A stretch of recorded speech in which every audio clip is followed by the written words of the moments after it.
Usai memiliki gelar sarjana harusnya bisa melangkah dalam industri kerja. Namun ternyata ada 1 juta sarjana menganggur. Benarkah gelar sarjana kini tak lagi jadi tiket emas untuk masuk ke dunia kerja?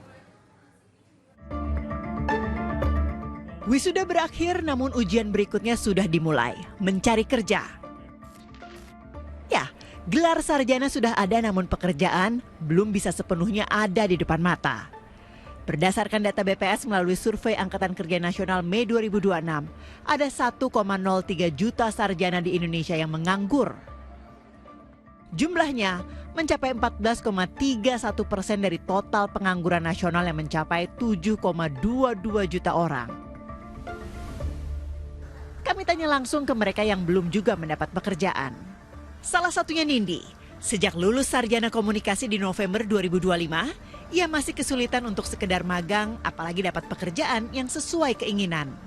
Selama ini sih masih yang di rumah aja sambil apply kerja, atau kalau ada freelance, kayak kemarin sempat jadi freelance SPG juga, itu biasanya aku ambil sih, atau apply volunteer. Aku berharapnya pemerintah jauh lebih mensupport ya untuk kalangan Gen Z, terutama untuk fresh graduate seperti aku. Karena jujur susah banget ya nyari kerja di zaman sekarang, apalagi perusahaan tuh kadang nyantumin kualifikasi yang menurut aku pribadi tuh kadang nggak masuk akal gitu. Contohnya kayak untuk sekedar apply magang aja, mereka tuh membutuhkan pengalaman 1-2 tahun. Lalu, bagaimana kata pengamat pendidikan soal angka 1 juta sarjana yang masih menganggur? Persoalan paling mendasar di Indonesia itu justru mismatch ya, yang sudah berlangsung secara struktural puluhan tahun. Jadi antara output pendidikan tinggi dengan kebutuhan pembangunan maupun dunia kerja, ini masih ada gap begitu. Kementerian Pendidikan Tinggi mengakui setiap program studi harus lebih diperkuat dengan kompetensi terutama yang saat ini dibutuhkan industri. Sekarang ini ya kalau cuma sekedar ilmu komunikasi bagaimana bisa berkomunikasi itu menjadi kurang relevan karena sekarang orang butuh kemampuan AI, kemampuan digital, kemampuan yang macam-macam itu yang itu harus disediakan oleh perguruan tinggi agar terus relevan gitu. Karena pada akhirnya masyarakat dan juga industri ya pengguna itu tidak hanya memperhatikan program studinya, tapi dia memperhatikan kompetensinya.